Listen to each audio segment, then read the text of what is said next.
Hola, buenas noches a todos. Espero que estéis todos bien. Bueno, bienvenidos al webinar de la Sociedad Española de Medicina y Cirugía de Pie y Tobillo del mes de abril. Hoy tenemos un tema muy interesante sobre las lesiones del isfran, las lesiones traumáticas. Y bueno, esperamos que disfrutéis todos y que hagáis muchas preguntas y que sea un webinar muy participativo. Recordaros que estamos en el mes de abril, que en el mes de junio tenemos nuestro congreso de la sociedad, los días 3 y 4. Está ya todo preparado. Hoy finalizaba para la presentación de comunicaciones. Si hay algún rezagado, por favor, que lo haga rápidamente. Y luego, pues, en principio, agradecer nuevamente pues, a Acuña y Fombona pues, que nos facilite la realización de estos webinars. Yo, sin más, doy la palabra a la doctora Sandra Catalán para que empecemos este webinar. Nada más. Muchas gracias. Bueno, buenas noches. Como siempre, un par de detalles técnicos. Si queréis hacer preguntas al ponente, que será lo más interesante, tenéis que hacerlo a través de la pestaña que pone preguntas, ¿vale? Entonces, poco a poco iremos dando paso a las preguntas o al final o durante la presentación. Si lo que tenéis es algún problema técnico, que no veis bien, que no oís, etcétera, lo tenéis que hacer a través de la pestaña que pone chat. A través de esa pestaña, el técnico de Acuña Fombona podrá intentar ayudaros para que no tengáis ningún problema. Y bueno, pues nada, sin más preámbulos, os presento a la doctora Carmen Verdú, que será la que modere esta interesante charla. Hola, buenas tardes, buenas noches a todos y a todas los que nos escucháis desde España y también a los que nos escucháis, os habéis inscrito desde el extranjero, que me consta que sois muchos, sobre todo desde Centro y Sudamérica. Bueno, hoy nos ocupa una patología interesante, es sobre las lesiones sutiles de la articulación del isfran. Es una patología que a día de hoy tiene muchos frentes abiertos. Por un lado está el tema del diagnóstico, porque es importante tener siempre un alto índice de sospecha en este tipo de lesiones para evitar que pasen desapercibidas en el primer contacto con el paciente.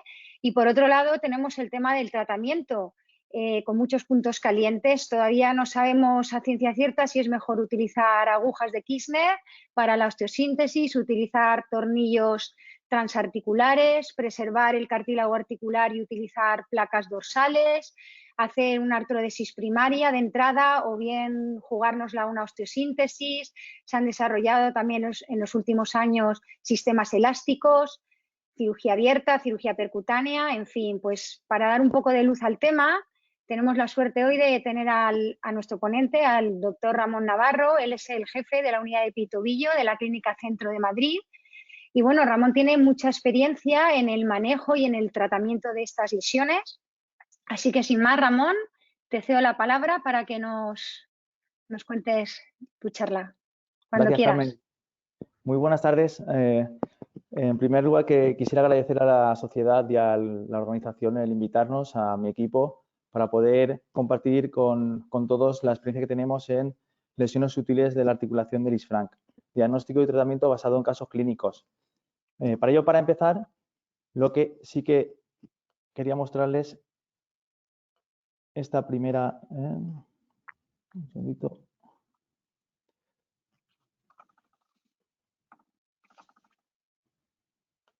Estos tres casos clínicos tienen en común que los tres fueron desapercibidos en un primer manejo y fueron tratados a posteriori de manera crónica, por lo que el primer concepto que tenemos que tener claro es que la lesión sutil del isfran pasa sin un diagnóstico primario en urgencias según las series de un 20 a un 50%. Por eso quisiera hacer la pregunta 1 a la audiencia, que son preguntas que vamos a realizar a modo de encuesta para manejar conceptos generales sobre el manejo de la lesión sutil. Ya he dado la pregunta, ya la están leyendo y están votando.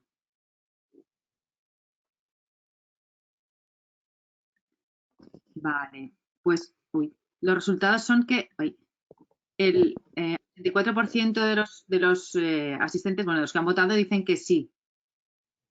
Por eso es muy común que en nuestra práctica habitual en una unidad especializada de pie y tobillo veamos una patología crónica de unos pacientes que han sido valorados en urgencias y que han sido diagnosticados de un esguince de medio pie, un esguince de tobillo, donde realmente va a haber una lesión con una repercusión clínica mucho más grave que ese esguince de medio pie.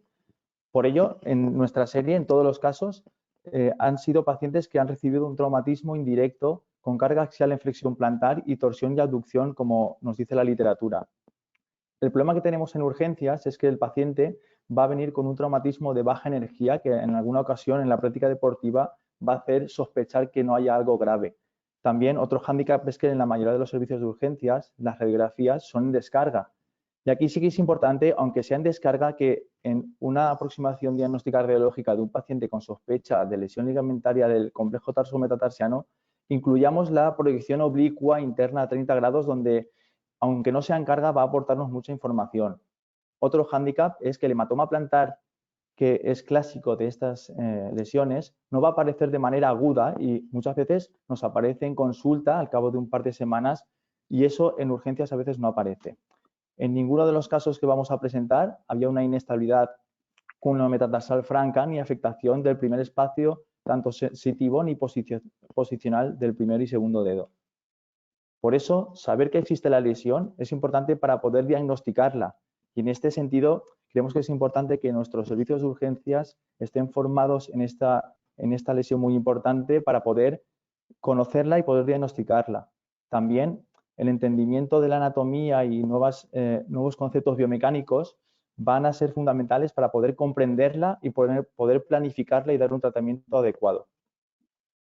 Es muy importante la anatomía de la región tarsometatarsiana, donde la estabilidad ósea va a ser dada por el arco plantar transverso y por el encaje del segundo meta en la mortaja entre las cuñas y la articulación y el ligamento, digamos, del Lisfranc clásico y que tenemos que tener mucha consideración es el que supone la unión entre la cuña medial y el segundo metatarsiano.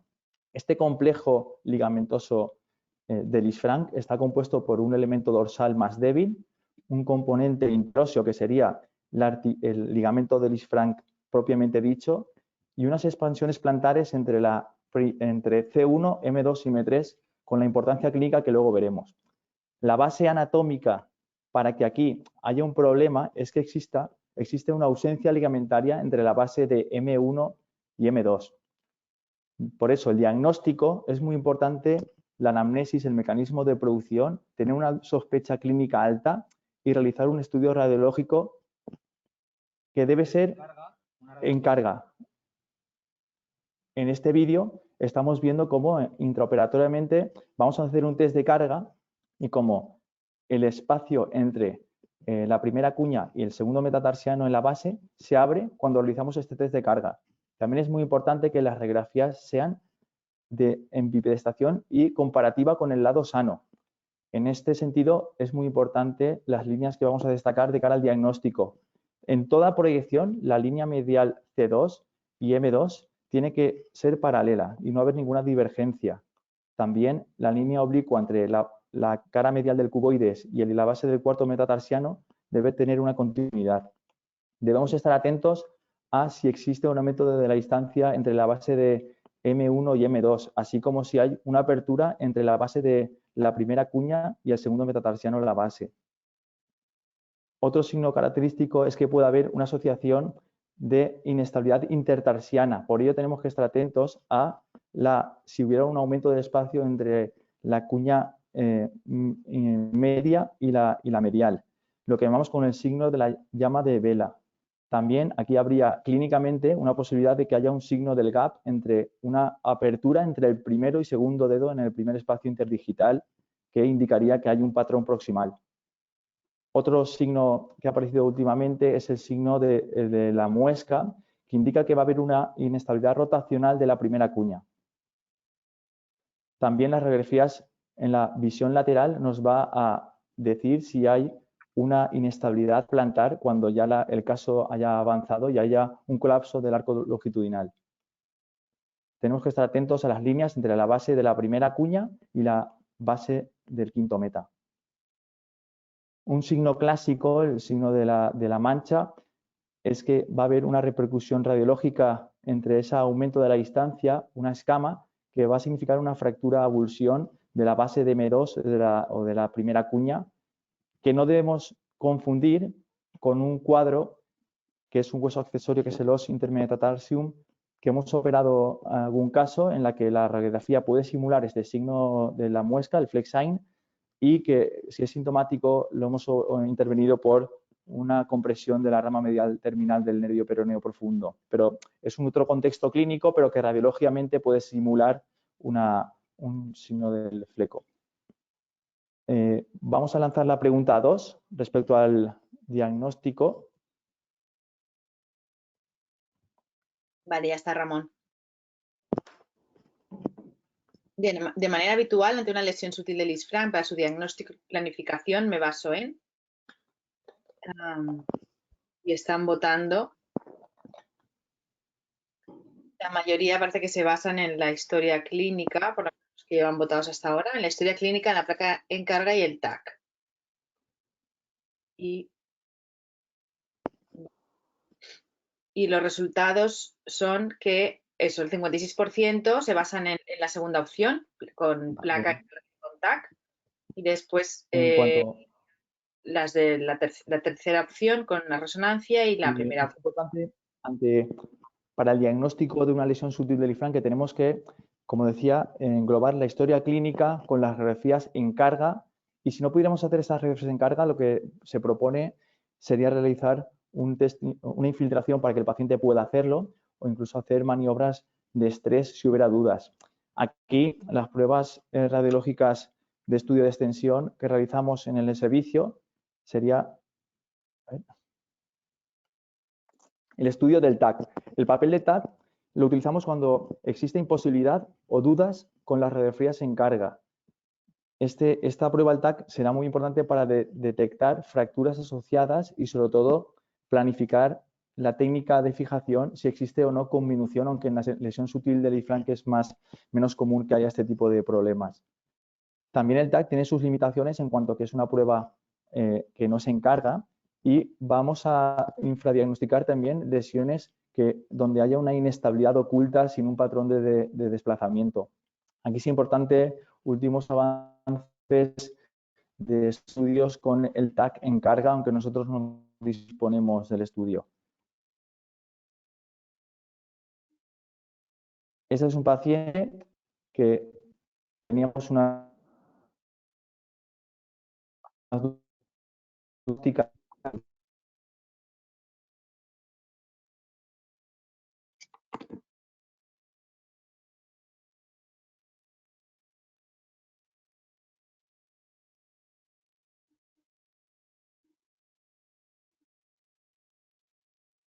Ramón, te nos has ido.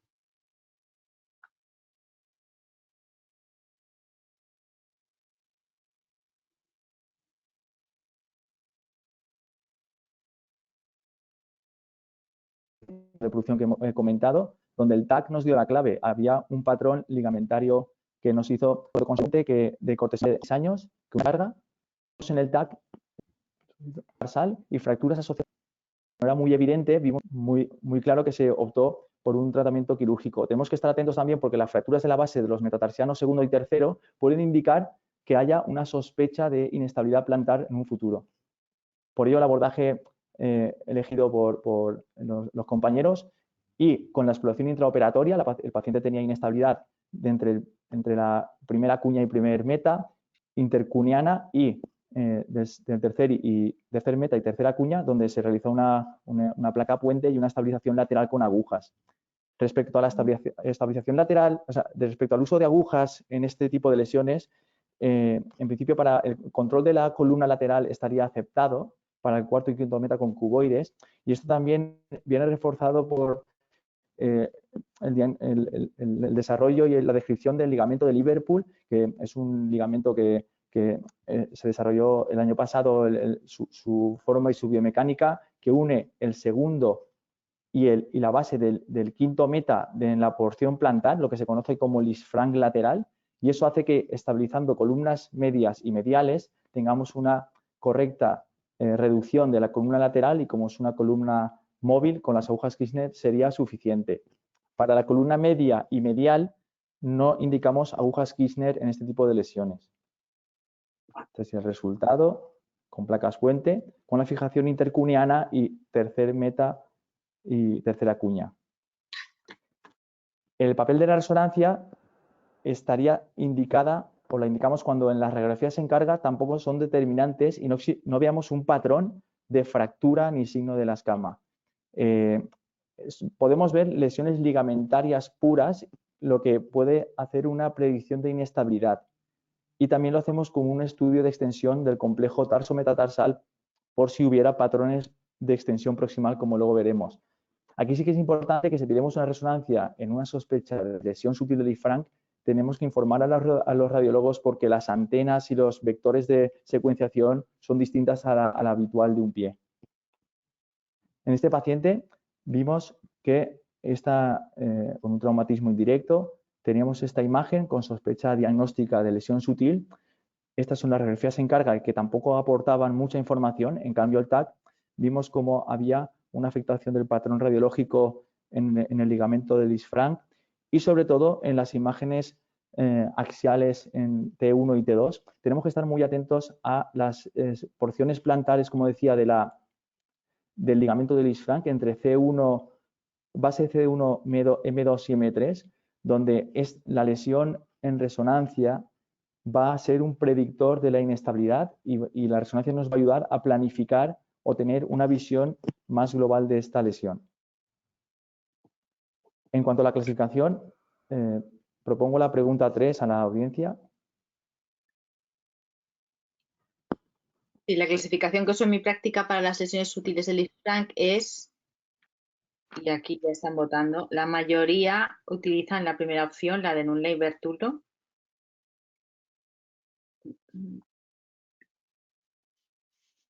Y ahora, cuando ya haya un poquito más de gente que haya votado, cierro el sondeo. Vale, pues la mayoría utilizan la primera opción, Nunley, y les sigue un poco de lejos las lesiones sutiles. Hemos utilizado la clasificación de Nunley-Bertullo descrita en el 2002, donde se basa en la distancia entre el primer meta, entre la primera cuña y segundo meta, la base. Entonces, nosotros los estadios 1, donde no obtenemos ningún tipo de separación entre C1 y M2, serían las que consideramos un manejo conservador. En cambio, las de estadio 2, donde la distancia entre la base Nunley-Bertullo la clasifica según la distancia intermetatarsal. Entonces, cuando hay una distancia intermeta entre la base del M1 y M2 mayor de 2, consideramos que sería un manejo quirúrgico. El estadio 3, donde donde indica que hay un colapso del arco plantar, nosotros no hemos visto en ninguno de los casos un colapso, pues la lesión era en una fase subaguda, aguda y no había ningún estadio 3. Myerson hace una ampliación a las lesiones de alta energía, las tipo D, donde aquí se basa en la distancia entre C1 y M2. También el criterio de milímetros serían 2, donde D1 es la distancia donde entre C1 y M2 es menor de 2 milímetros. En este caso, claramente, se ve que la distancia es mayor de 2 milímetros y en las D2B serían cuando hay una avulsión ósea.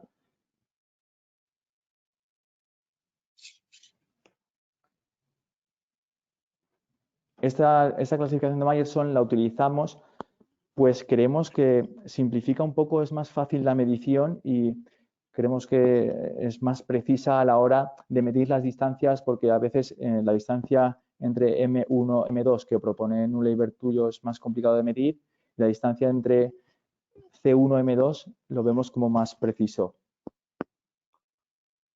El manejo conservador, lanzamos la pregunta 4.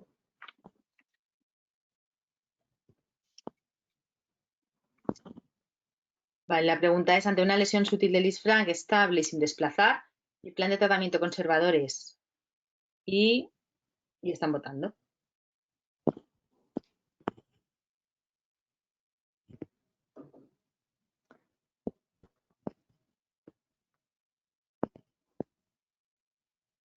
Vale, la mayor parte, bueno, el 55% de los asistentes que han votado optan por la segunda opción.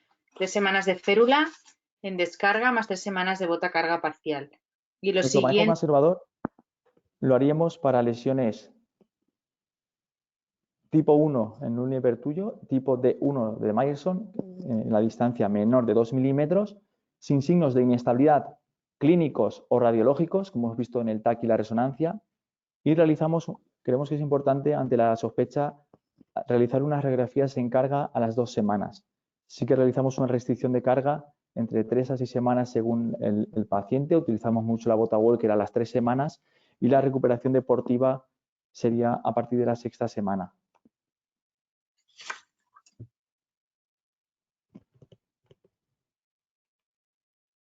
Entonces, indicamos la cirugía en cualquier lesión desplazada donde la distancia sea mayor de 2 milímetros entre la base de M1 y M2 o entre la primera cuña y la base de M2. También indicamos la cirugía cuando estemos ante una lesión inestable o potencialmente inestable. Eso, como hemos visto, es cuando en el TAC haya fracturas, avulsiones plantares múltiples y cualquier desplazamiento mayor de 2 milímetros. También indicamos la cirugía o creemos que una lesión es inestable cuando exista una extensión proximal, cuando el patrón anatomopatológico del sutil vaya a elementos intertarsianos o escafocunianos incluso.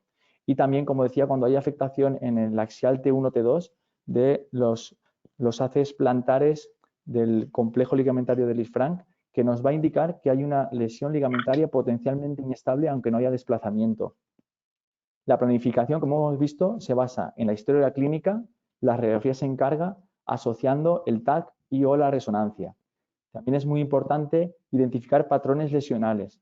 No tenemos que simplificar la lesión sutil ante una lesión del ligamento del Lisfranc. Estos patrones lesionales pueden ser un patrón transversal, como el artículo de Haraguchi, que seguimos este tipo de patrones para ampliar un poco la visión de este tipo de lesiones, que sería la clásica, pero podemos estar ante un patrón longitudinal. Aquí tenemos que estar atentos a los signos radiológicos del aumento del espacio intercuneano, la rotación de la primera cuña con el signo de la muesca e incluso que en pacientes clínicamente tengan un signo del gap entre el primero y segundo dedo con un aumento del espacio interdigital. También podemos estar ante patrones mixtos e incluso a afectaciones escafocunianas, aunque esto, más que una lesión de sutil de Lisfranc, ya consideramos que es una lesión traumática con una inestabilidad de la columna medial. Muy importante a la hora de planificar es el tiempo de evolución entre el traumatismo y la indicación quirúrgica. Por eso lanzo la pregunta 5. Por favor. Vale, una lesión sutil de Lisfranc aguda, menos de 15 días, en la que decido un manejo quirúrgico. Mi abordaje de preferencia Estamos hablando de una lesión aguda, menos de 15 días entre el traumatismo y la intervención o la planificación quirúrgica.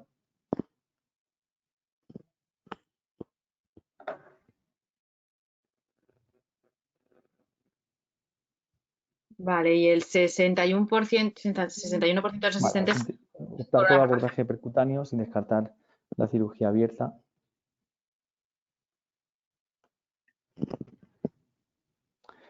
En nuestra experiencia, vamos a mostrar un caso clínico de un paciente claramente ya con la radiografía en descarga con un aumento de la distancia entre C1 y M2. No tenía afectación, estas las radiografías en carga, no tenía afectación del plano sagital, por lo que consideramos que es un estadio 2, en la que la resonancia nos indicó que había una clara lesión del ligamento del Lisfranc con integridad de los haces plantares. Este paciente, entre el traumatismo y la cirugía, pasaron 5 semanas y realizamos un manejo percutáneo. Realizamos con pinzas de reducción. El sistema fue un sistema de fijación flexible, que eso luego veremos, pero el caso es que era un paciente de 5 semanas de evolución donde decidimos un manejo percutáneo. Vimos que la radiografía intraoperatoria era satisfactoria. Este es el post-op a las 3 semanas, pero en cambio a las 6 semanas vemos esta imagen donde persiste o ha recibido esa apertura. No hay un cambio radiológico en la sagital, el paciente evoluciona más o menos satisfactoriamente, pero obviamente el resultado no es satisfactorio. El caso clínico, quiero mostrarles que nuestro criterio para hacer un manejo percutáneo tiene que cumplir 2 condiciones indispensables. Que la lesión sea aguda, que la lesión sea en menos de 15 días como elemento de tope, y que nos aseguremos conseguir una reducción anatómica en esa reducción percutánea. La reducción anatómica de esta lesión es el factor clave a la hora de tener un buen resultado. Por ello, si la lesión ha pasado más de 15 días o si tenemos la mínima duda de que la reducción no va a ser anatómica con elementos percutáneos, lanzamos la pregunta 6, por favor. Vale, ante una lesión sutil de Lisfranc de 2... Ya es un paciente de 2 meses de evolución.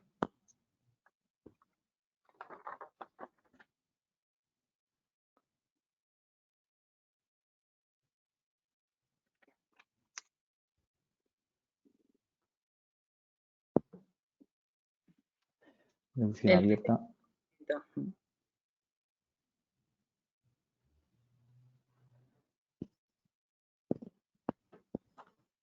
Por ello que coincidiendo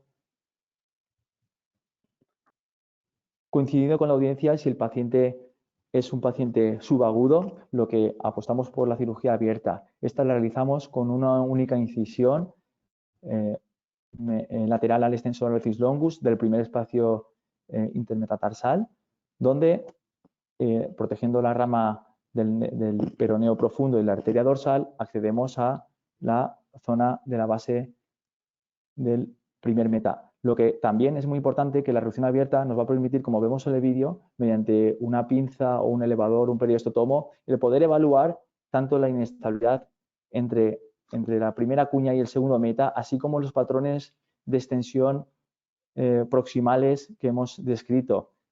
Creemos que es fundamental que parte del diagnóstico de estas lesiones es intraoperatorio y la decisión de fijación y qué fijar también dependerá de la exploración in situ quirúrgica. En cuanto a los sistemas de fijación, lanzamos la pregunta 7, por favor. Sí, ya está.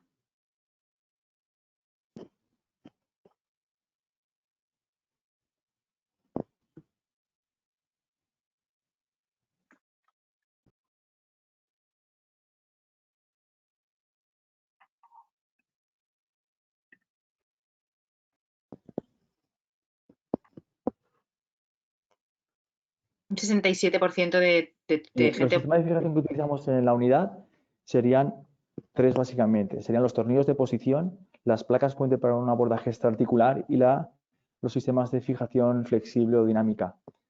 Dependerá de muchos factores y uno de los factores creo que es, digamos, muy concluyente o importante es la formación, la escuela, el método donde tengas experiencia, donde te hayas formado. Por ello, quiero recalcar este caso donde mi formación fue en el Hospital La Fe de Valencia.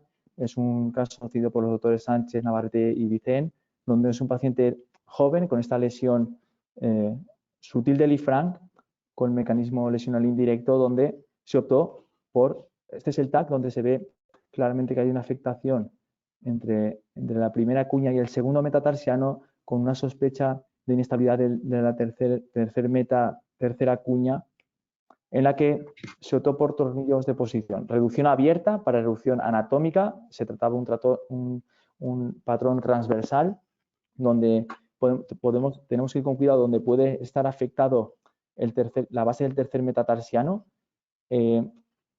Utilizamos tornillos canulados de rosca completa para evitar una sobrecompresión articular. Lo que queremos es un tornillo situacional donde no haya compresión interfragmentaria. Y el tornillo home ground, el tornillo más importante, es el que reproduce el vector del ligamento de Lisfranc. Es una de las opciones, es el patrón, digamos, estándar, donde los tornillos han demostrado una estabilidad suficiente y mayor que las agujas Kirchner, que como decía, que en la columna media e intermedia no las utilizamos. En contra de los tornillos es que vamos a provocar un daño articular entre el 2 y 6% de las superficies. También la controversia es si va a necesitar una retirada. Por ello, algún autor aboga por tornillos absorbibles.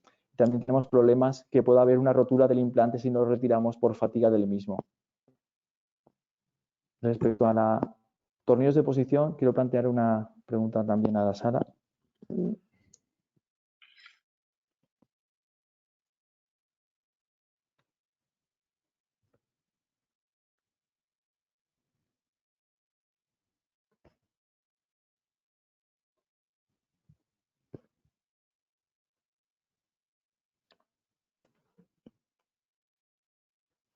Un poco el concepto biomecánico de evitar una compresión articular, pues el objetivo es una reducción anatómica y una fijación estable.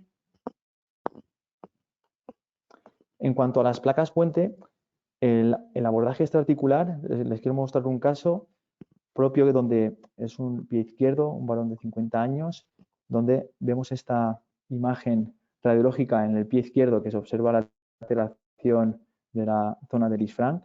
No tenía afectación del plano sagital.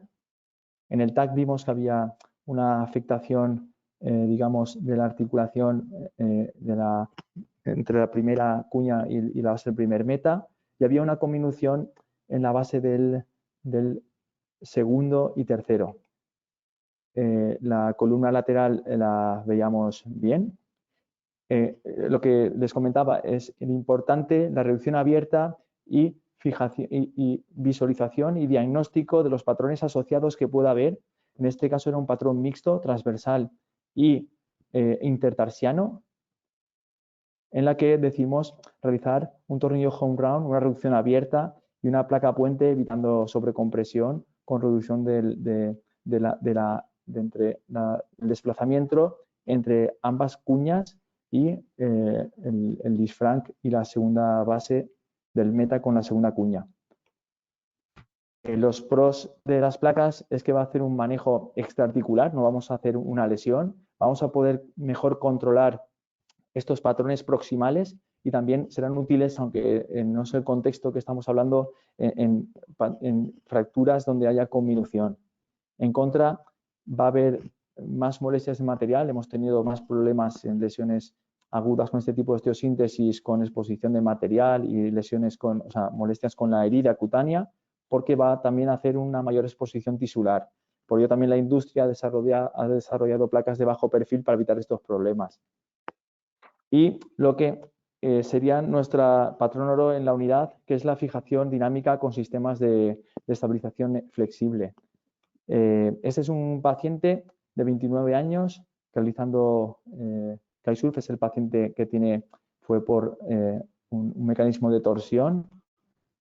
Estas son las radiografías en carga, donde tampoco vimos una alteración muy importante, pero el paciente tenía sintomatología, dolor en el primer espacio, en la base M1, M2, dolor en la bipedestación prolongada, y en la resonancia es el paciente que habíamos visto donde tenía esa lesión en la base de la primera cuña, la base del segundo meta y primera cuña.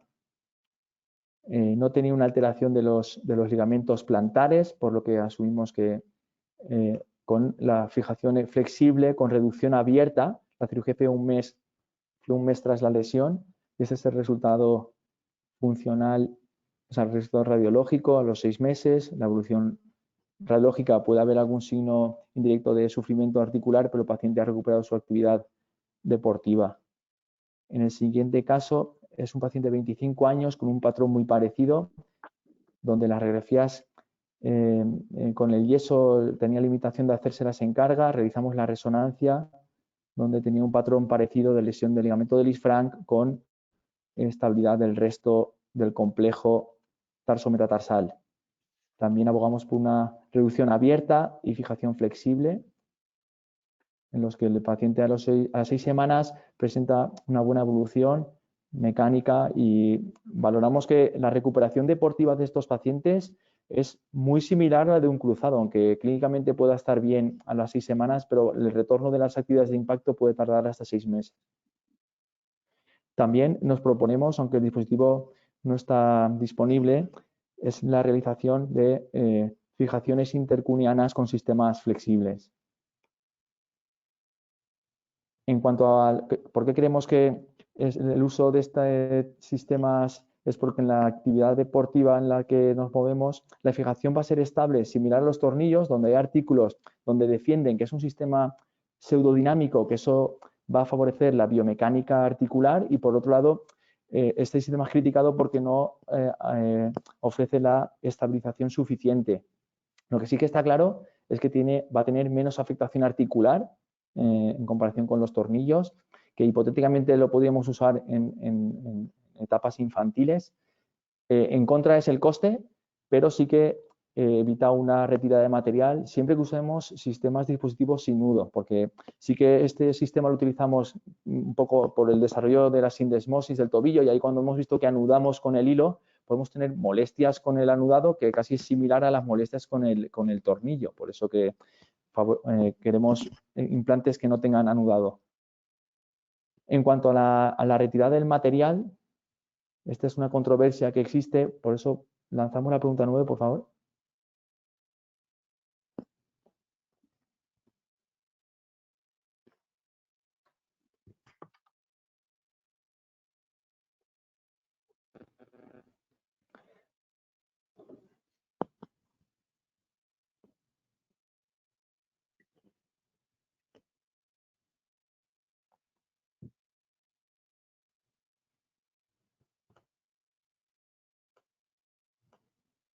Es una controversia donde hay autores que defienden sí, no, tasas distintas de retirada, complicaciones con los implantes.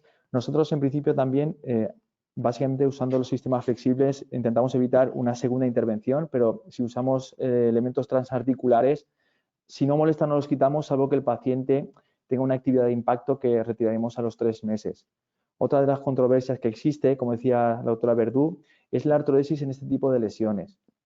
Por eso, ya acabando, lanzamos la pregunta 10 sobre la artrodesis en lesión sutil de Lisfranc aguda.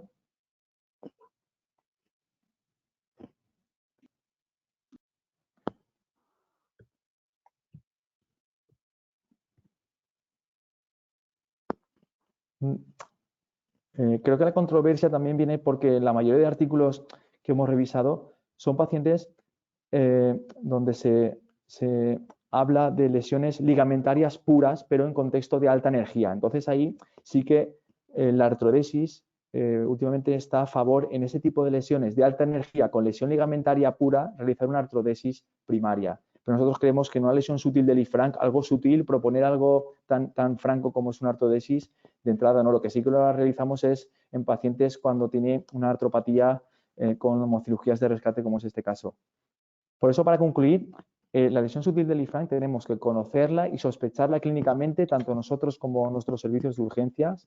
Las radiografías en carga son la clave del diagnóstico.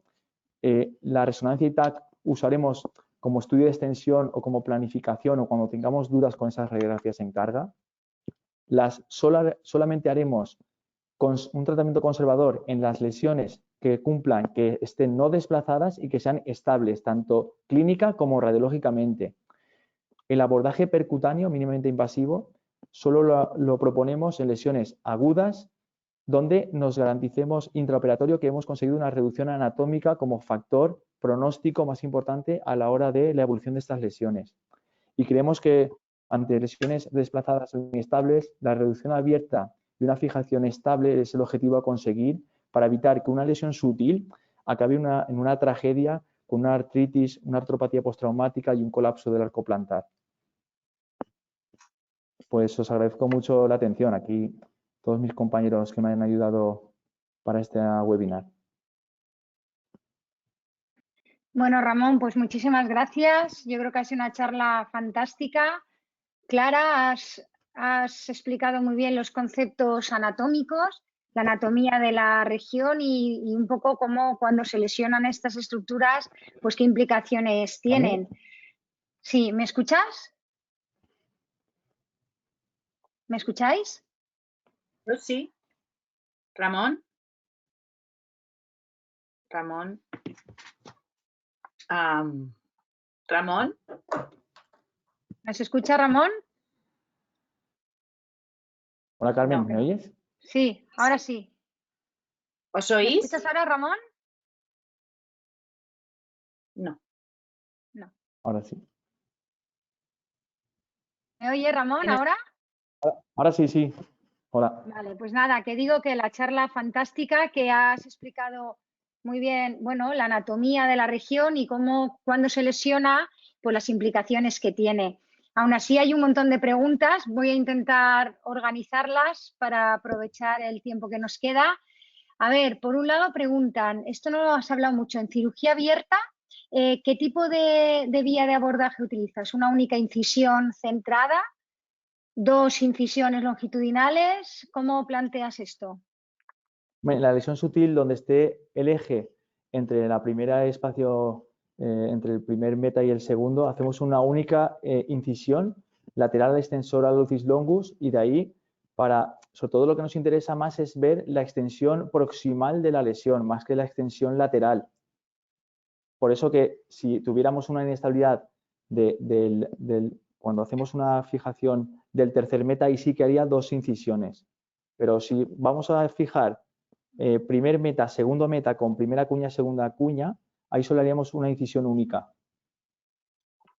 También en casos se puede hacer una extensión única para abordar todo el isfranc, que ya sería una extensión más amplia entre la segunda tarsometatarsiana y la segunda metatarsofalángica, que eso ya es incisión única, pero para abordar en un flap todo lo que es el disfranc. Pero básicamente para lesiones sutiles hacemos una única incisión. Perfecto. Nos pregunta la doctora Plaza si utilizas también, que nos has dicho que sí que los usas bastante, los sistemas flexibles en caso de un lisfranc sutil, pero que en el TAC tiene alguna lesión también ósea, por ejemplo, fractura o alguna fractura pequeña en la base de M2. ¿Usas también sistemas elásticos o ahí ya usarías tornillos o placas? Realmente utilizamos el sistema flexible o las placas puente abordaje extraarticular. No va a depender de las fracturas asociadas, si son múltiples, como hemos visto y en algunos artículos lo demuestra, es que ya puede haber una inestabilidad más franca. Entonces ahí iría por placas dorsales.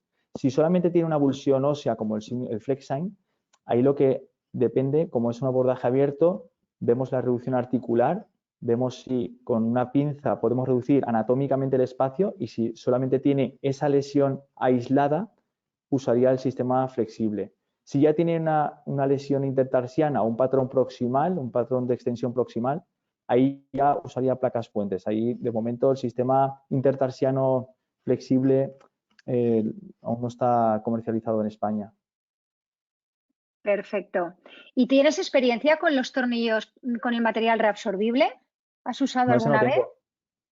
tengo. Ese no hemos usado. También el coste es muy elevado cuando lo hemos valorado en algún caso, pero yo creo que no lo sé, pero vamos, que la reabsorción, o sea, una de las críticas que tienen los abordajes transarticulares es la propia lesión del cartílago en sí. Obviamente cuando utilizas un tornillo absorbible también haces un abordaje transarticular, pero no tengo experiencia. Pero sí que evitaría una complicación que está descrita en toda la literatura, que es la retirada del material. Lo que pasa es que con la retirada hay una gran controversia, donde hay autores que hablan de retirada del 16% o retirada de un 76%. O sea, gente que está muy a favor y muy en contra. Cuando obviamente pues lo que habrá que individualizarlo cada caso.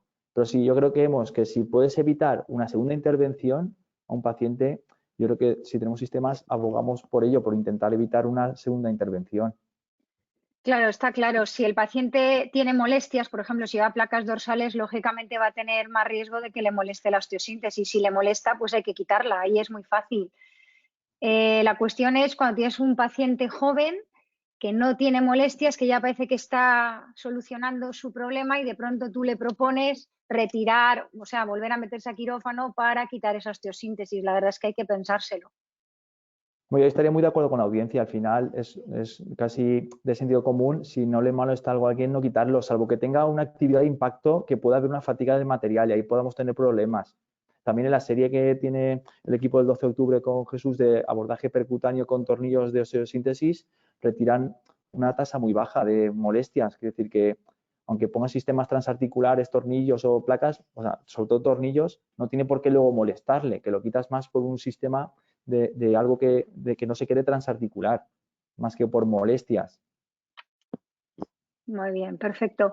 Y en la parte del diagnóstico nos has comentado, bueno, es verdad que el Lisfranc sutil es que es muy difícil muchas veces de diagnosticar, porque los signos que vemos en las radiografías son difíciles. Tienes que estar muy atenta a esas líneas de referencia que has dicho, pues entre el segundo meta y la cuña, entre el cuboides y el borde del cuarto metatarsiano.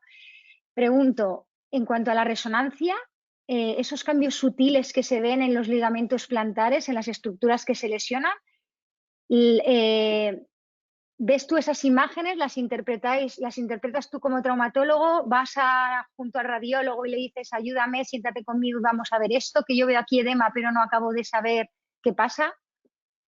Eso es lo que he comentado. Cuando sospechas clínicamente que pueda tener una inestabilidad oculta, porque eso sería cuando un paciente con una clínica sospecha de sutil, las radiografías en carga no lo demuestran, el TAC, como cuando es negativo la radiografía en carga, el TAC en descarga no va a aportar tampoco mucho si no hay fracturas ocultas, y ahí está la clave de la resonancia, intentar detectar lesiones que son subsidiarias de que haya una inestabilidad potencial. Aquí sí que creo que tenemos que estar en contacto con los radiólogos porque lo que son antenas distintas, no es una resonancia de un pie normal. Hay que buscar que la antena sagital vaya paralela a M2, que el plano axial vaya con la o sea, M2C2 y luego también hay, para ver el ligamento interóseo, hay una antena especial. Es decir, no se hace la resonancia y a ver qué me dice el informe del radiólogo, sino saber las estructuras anatómicas, intentar identificarlas y esos casos más complejos, pero es que al final un paciente que no tenga desplazamiento va a ser muy difícil que indiquemos una cirugía con una resonancia, salvo que no esté muy afectada. Está claro. Ahí está la dificultad, ¿eh? De implicarse con este paciente, hablar con el radiólogo, pedir esa resonancia especial. Pregunta el doctor Sergio Tejero, ¿dónde encuentras tú el límite en el tiempo para realizar una reducción y una fijación con una lesión sutil del Lisfranc? Porque muchas veces esos pacientes llegan tarde. Se han visto en urgencias, llegan a tu consulta, han pasado, has dicho 15 días, pero a veces no son 15 días, son 3 semanas, casi 4. ¿Qué hacemos ahí? Sí, no, por eso planteaba la pregunta de los 2 meses, que puede un paciente venirte a los 2 meses donde veas una radiografía alterada. Ahí lo que tenemos que saber que ese paciente, si le dejamos con esa alteración radiológica, ese paciente puede ir mal o va a ir mal según las series y según nuestra experiencia. Ahí ese paciente puede acabar con una artropatía, con una alteración, un colapso del arco plantar y yo creo que tenemos que ser honestos con el paciente y explicarle las cosas y decirle, mira, esta lesión es más grave de lo que le han dicho hasta ahora y si han pasado 2 meses, pues a lo mejor hay que ofrecerle una reducción abierta y fijación estable porque son los dos, el concepto más importante para que eso vaya bien es reducirlo. Y obviamente, si han pasado 2 meses, yo creo que el abordaje percutáneo, o sea, tendría que ser una reducción abierta y una fijación estable. No creo que sea tan importante si usar tornillos, placas, plastias o sistemas flexibles, sino lo importante es que el concepto es saber que esa lesión hay que reducirla. Tanto en agudo como en crónico, cuando la veamos, es una reducción, o sea, es una lesión potencialmente grave. Y en ese caso, por ejemplo, 2 meses o así, ¿te plantearías, por ejemplo, una artrodesis de entrada o te la jugarías Pues a una osteosíntesis? no, por eso digo que cuando he preguntado lo de la artrodesis, que la controversia es lesiones ligamentarias puras de alta energía, yo pensaba cómo yo a un paciente que tiene una lesión. Pero Ramón, es que te estamos perdiendo un poco. Ofrecerle una cosa que es, digamos, lo más agresivo que tenemos en el manejo de esta anatomía. De una reducción.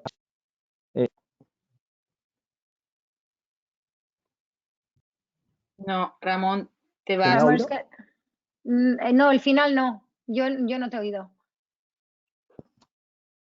El final es que si son 2 meses le propondría una reducción y fijación.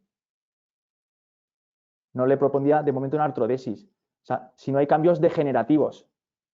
Si hay cambios degenerativos sí que le propondría una artrodesis, aunque sean 2 meses. Perfecto. Y a la hora de decidir placas o tornillos, pregunta el doctor Martínez desde Alicante, ¿cuál es tu preferencia? Perdona, Sí. ¿puedes repetir, Carmen? Perdona. Sí, que Enrique Martínez pregunta que tu preferencia personal, placas o tornillos.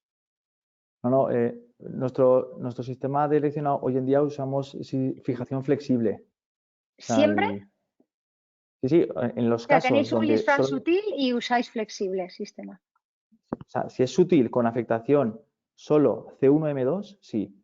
Si ya es un patrón proximal o un patrón donde se extiende, utilizamos placas dorsales. Perfecto.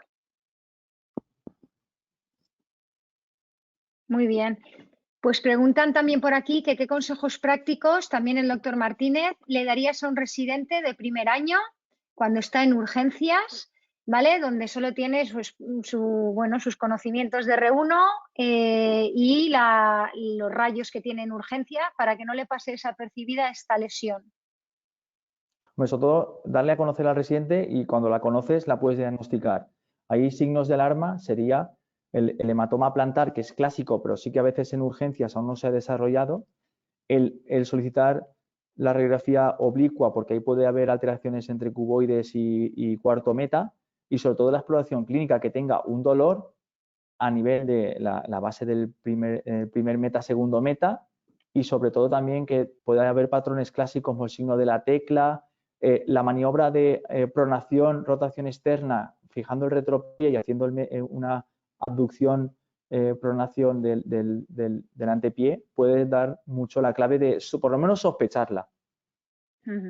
Y también el hecho de que el paciente le sea muy difícil ponerse de pie y apoyar peso sobre ese pie. Bueno, nos preguntan... dime. Es que clínicamente también en la serie que tenemos hemos visto gente muy variopinta, gente que ha venido con radiografías a urgencias y gente que ha venido con un dolor realizando una práctica deportiva.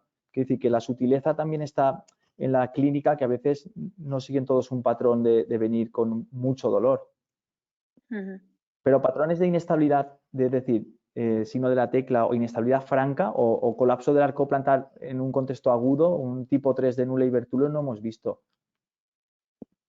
Y el signo de la separación entre el primer y el segundo dedo que has comentado, que implica una afectación bastante proximal, ¿eso lo veis? Eso obviamente lo he comentado, pero que eso tenemos que estar atentos ante un paciente que tuviera un aumento de ese gap, que podemos estar ante un patrón extendido de una lesión sutil del Lisfranc, donde ahí está afectada la intertarsiana. En el artículo que comentaba de Jesús Vila, nos hace hincapié en que el 50% de la serie que vieron tuvieron que fijar C1 C2 porque había una inestabilidad. Fueron reducciones percutáneas, pero es que intraoperatorio pones el mosquito o la pinza y es que ves que se abre todo. Entonces ahí tenemos que estar atentos. En esos casos ahí no uso el sistema flexible y ahí usamos placas dorsales porque ya es una lesión que tiene un patrón de extensión amplio. O sea que entiendo que en tu planificación preoperatoria, a lo mejor viendo la resonancia y la exploración, entras pensando que puedes usar un sistema flexible, pero intraoperatoriamente, con esta maniobra que has contado el mosquito, reviertes y si ves que la lesión es mayor, no tienes problema en utilizar placas puente y fijar. Sí, exacto. En los dos casos que he mostrado del tie rope, del sistema flexible, al final son casos de lesión sutil ad hoc, o sea, lesiones con aumento del espacio entre C1 y M2, pero sin afectación de un patrón de extensión grave, ni en resonancia ni en TAC. Pero quiero decir, aquí la clave es la radiografía en carga. O sea, el TAC y la resonancia es complementario, pero es muy importante que la base para el residente, le diría que la base de esta lesión se diagnostica con las radiografías en carga y el TAC y resonancia sería para hacer una comprobación, aunque no son perfectas. El TAC va a pasar desapercibidas lesiones inestables ocultas y la resonancia pues tampoco va a ver muy bien cómo están los ligamentos, como no te fijes muy bien o con el radiólogo lo comentes. Y en este sentido, para conseguir una buena radiografía en carga, ya que es un pilar fundamental del diagnóstico, ¿cómo se consigue hacer esto bien en urgencias? ¿Vale la pena anestesiar al paciente, acompañarle a urgencias a rayos e insistir en que realmente cargue peso, aunque sea durante un segundo? ¿O cómo se consigue una buena radiografía en carga? Cuando hablo de radiografías en carga, hablo ya en la consulta. En urgencias, por el sistema general de urgencias, es difícil hacer una radiografía en carga. Si el residente es muy avispado, pues puede hacer un test de infiltración, y anestesiar la zona y probar el test de carga. Lo que me refiero con el test de carga es que intentemos forzar en hacerlo. Tampoco, yo no hago infiltraciones para hacer un test de carga. Lo que pasa es que el paciente le explicó que intente hacerlo. Cuando son lesiones sutiles, el paciente no está tan fastidiado como para poder hacerlo, y si ya está más fastidiado, se apoyó con la resonancia y el TAC. Vale, perfecto.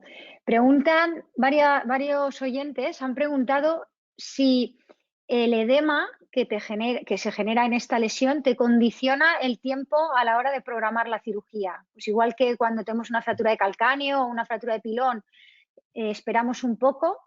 ¿Qué pasa con estas lesiones? No, aquí el timing es diferente a la alta energía. Al ser una lesión sutil, las partes blandas casi siempre van a poder dejarnos operarlo en un contexto casi de cuando lo diagnostiquemos, incluso de urgencias. No, en la lesión sutil no es tan importante el timing. Vale, es que lo han preguntado varias personas. Obviamente, ahí si no hay signo de pliegue, está la cosa fastidiada, pues esperaríamos un tiempo, pero lo que no tenemos que esperar es muchas veces porque las partes blandas están bien. Perfecto. Y preguntan también por el tema de, en el postoperatorio, bueno, cuando ya han pasado varios meses, ¿utilizas plantillas conformadas para ayudar a sujetar el arco y dar estabilidad desde la planta? Si la evolución del paciente es satisfactoria, no. Y si en las radiografías de control sagitales en carga vemos que no hay colapso, a la mínima que viera algún fallecimiento del arco plantar con un pie plano adquirido en este contexto, sí que lo reforzaría con plantillas, pero a priori no utilizamos plantillas, salvo que lo requiera el paciente. Muy bien. Bueno, pues estamos ya rozando el tiempo. Lo que sí que, Carmen, una cosa importante que no lo he comentado en la charla, yo creo que aquello que considerábamos en el TAC, si hay avulsiones, si hay elementos óseos, eso no es grave. Es decir, como que se ha roto el hueso, entonces no es grave.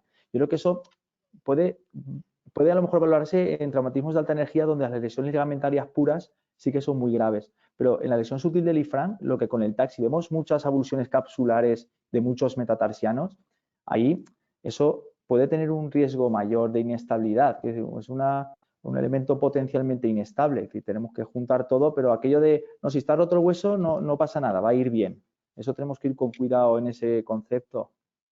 No, está claro. Yo creo que una fractura de luxación de Lisfranc asusta mucho, impone mucho, estamos preparados, pero aquí yo creo que la realmente peligrosa es el Lisfranc sutil, que se puede pasar desapercibido y que lo que dices tú, o estamos muy atentos a esos signos en las pruebas de imagen, o somos capaces de detectar que va a haber una inestabilidad futura, o de verdad perdemos, o sea, el momento de oro de tratar esa lesión y va a acabar en artrosis, en dolor crónico de pie, en gente muchas veces muy joven y deportista, que además necesita unas altas demandas y no se va a conformar con un poco de dolor, porque no va a poder volver a su deporte o a la actividad que hiciese antes.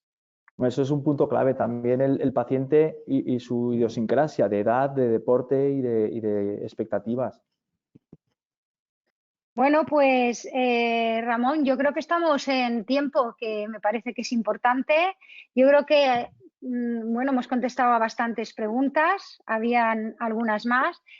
Y bueno, yo creo que ahora todos tenemos un poco más claro los conceptos, que tenemos que estar preparados en el momento del diagnóstico, y aunque todavía hay muchas sombras en cuanto al tratamiento, muchas posibilidades, bueno, yo creo que queda todavía bueno, pues seguir viendo pacientes, seguir leyendo literatura, a ver al final qué sistemas de osteosíntesis pues acaban definiéndose como los mejores.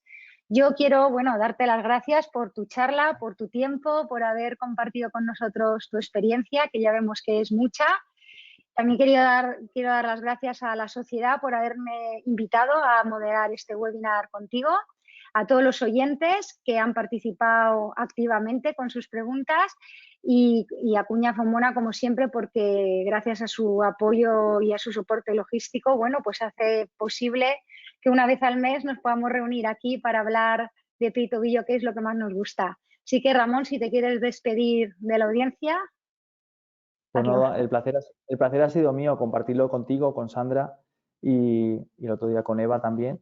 Y sobre todo agradecer la invitación y sobre todo que las lesiones sutiles hay que reducirlas. Luego, como las fijemos, hay opciones, pero fijación anatómica y reducción anatómica es la pieza clave de la evolución satisfactoria. Y nada, un placer, Carmen. Muchas gracias. Perfecto. Hasta pronto. Carmen ya me ha hecho todo el trabajo y ha agradecido a todo el mundo, con lo cual yo lo único que me queda deciros es que el día 19 de mayo a las 8:30 también, como hoy, tendremos la última webinar de este curso académico a cargo del doctor Antonio Fernández Cebrián, que nos hablará de detalles técnicos para evitar las complicaciones en la artrodesis del hallux. Yo creo que es un tema muy interesante para dar por finalizado este primer ciclo y bueno, la moderadora será la doctora Pilar Martínez Albornoz y os esperamos a todos para ese día. Así que muchas gracias a todos nuevamente y nos vemos en un mes. Perfecto. Gracias. Nos vemos. Gracias. Hasta luego. Adiós.